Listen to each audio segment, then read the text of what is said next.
disfrutando de lo que son estas jornadas.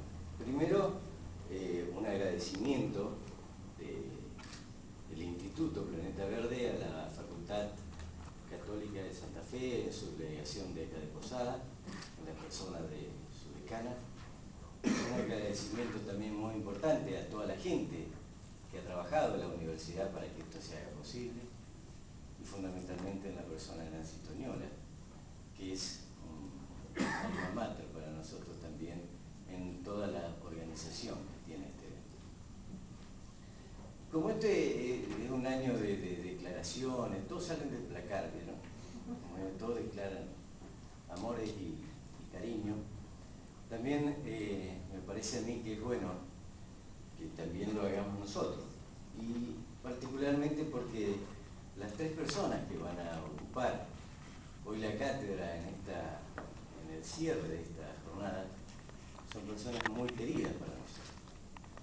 Jesús por un lado, Arturo por el otro y Néstor Caferata por el otro. Aparte porque son batalladores incansables en la búsqueda de aquello que nos compromete, no desde el punto de vista individual a cada uno de nosotros, sino desde el punto de vista social. Y si se trata de eso, hay un alto contenido emocional en hacer lo que se hace y en buscar soluciones para todo. No es fácil desde el punto de vista de los criterios absolutamente individualistas que por ahí tenemos casi todos. Así que por ese lado, aparte tienen particularidades, porque cuando uno los convoca a estos eventos, es decir, son personajes, porque son personajes cada uno de sus países, que no siembran pretextos, que no buscan, no tienen vueltas, que lo hacen muy afablemente, que a su vez tienen la particularidad de que dan los conocimientos que tienen, tratan de brindarlos. Y ustedes vieron que algunas veces se dice que dar no es parte de la obligación, sino que es parte de la felicidad. Y yo creo que eso es mucho de lo que vemos cuando nosotros nos juntamos con estos amigos. Por otro lado, también tienen la enorme manera de ser, de que le ponen vida a la vida. Entonces, también lo hace mucho más interesante y mucho más agradable contar con eso. Así que yo me permito agradecerles a Jesús, a Arturo y a Néstor que estén con nosotros hoy a la mañana. Y yo los invito a ustedes para que disfruten de eso. Muchas gracias.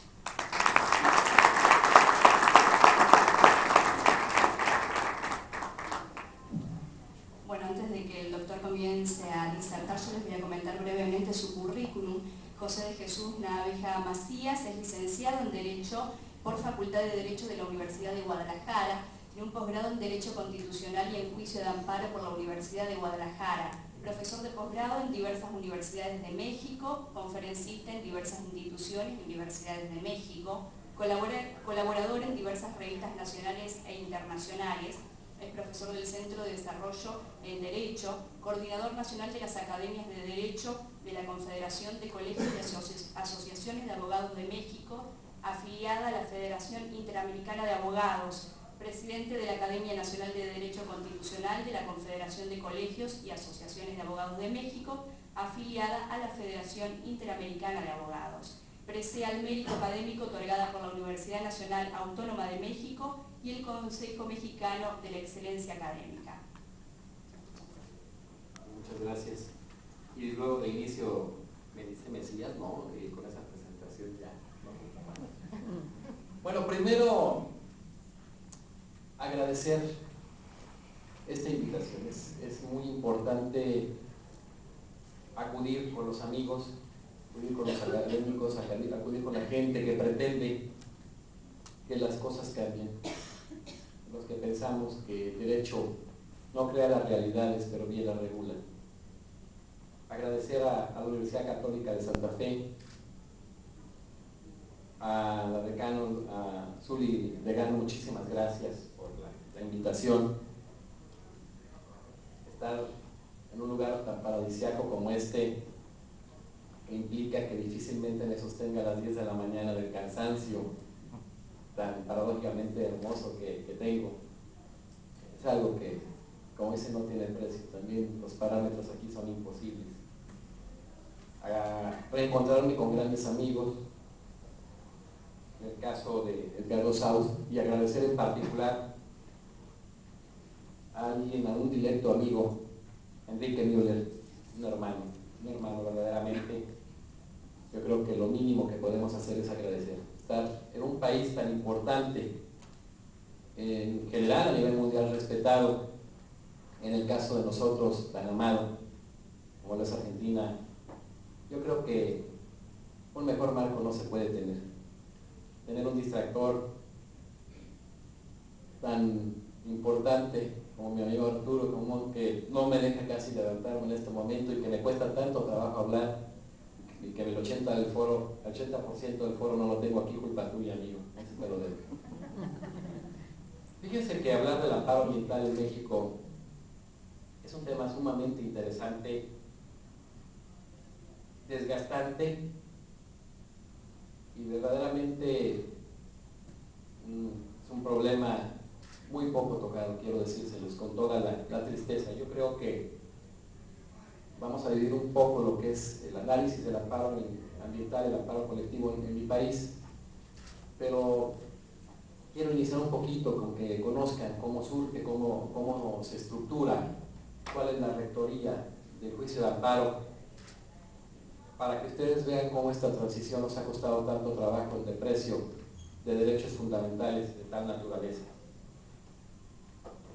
Yo creo que hay dos aspectos muy importantes dentro del desarrollo académico, del desarrollo del cumplimiento normativo, que tenemos que analizar. Por ejemplo, en el caso de nosotros, los mexicanos, de estar felices quizás porque generamos el amparo, creamos, bueno, soy muy soberbio, pero se creó el amparo, ahorita vamos a analizar algunas cuestiones, pero cómo lo consideramos como algo terminado, lo que nos ha llevado a tener enormes problemas, sobre todo partiendo de derechos de segunda o tercera generación.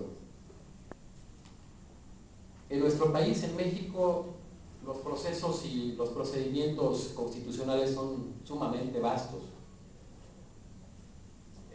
Junto al amparo aparece la acción de inconstitucionalidad contemplada por la fracción segunda del artículo 105, las controversias constitucionales por la fracción primera de ese artículo, la responsabilidad política cubierta por el artículo 110 de la Constitución Federal, las comisiones, la Comisión Nacional de Derechos Humanos contemplada por el artículo 102 bis de dicha Constitución, los arreglos amistosos de los problemas limítrofes de las entidades federativas manejada por el artículo 46, la responsabilidad patrimonial 113 y otros muchos procesos y procedimientos constitucionales, pero sigue siendo el más importante el juicio de amparo. El amparo surge en México en los artículos 53, 63 y 64 de un proyecto generado en 1840 en Yucatán, en ese momento segregado y tristemente poco valorado para lo que le dio a México y al mundo Manuel Crescencio García Rejón y Alcalá, el padre del juicio de amparo. Un control jurisdiccional sumamente importante, con visos trascendentales, estableciendo principios rectores como la instancia de parte agraviada, la prosecución judicial y la relatividad de la sentencia. Después se materializa en esa Constitución yucateca que nos dio muchísimo a los mexicanos, específicamente en los artículos 8, 9 y 62.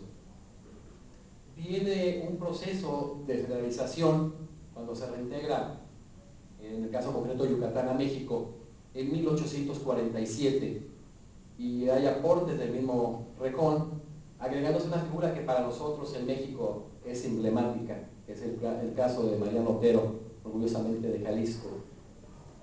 Y en ese momento se establece una forma de control híbrida, los artículos 22 y 23 un control político y en el 25 un control jurisdiccional. El proceso de constitucionalización, están viendo qué diferentes con la Argentina, la manera de surgir y demás, se da en la Constitución de 1857. el artículo 101 que marca la procedencia del juicio de amparo, siempre por leyes o actos exclusivamente de autoridad. Hasta la fecha ha sido una resistencia enorme. Si tocamos el tema de querer hacer alguna variación, ¿qué les puedo decir? Se agregan los temas de no hablar de religión, de fútbol y de política. Es increíble la resistencia de la comunidad jurídica. Siendo este tipo de foros, quizás con la magnitud y la capacidad que se tiene aquí, es verdaderamente penoso las reacciones que encontramos en muchas de las entidades, incluida la capital del país.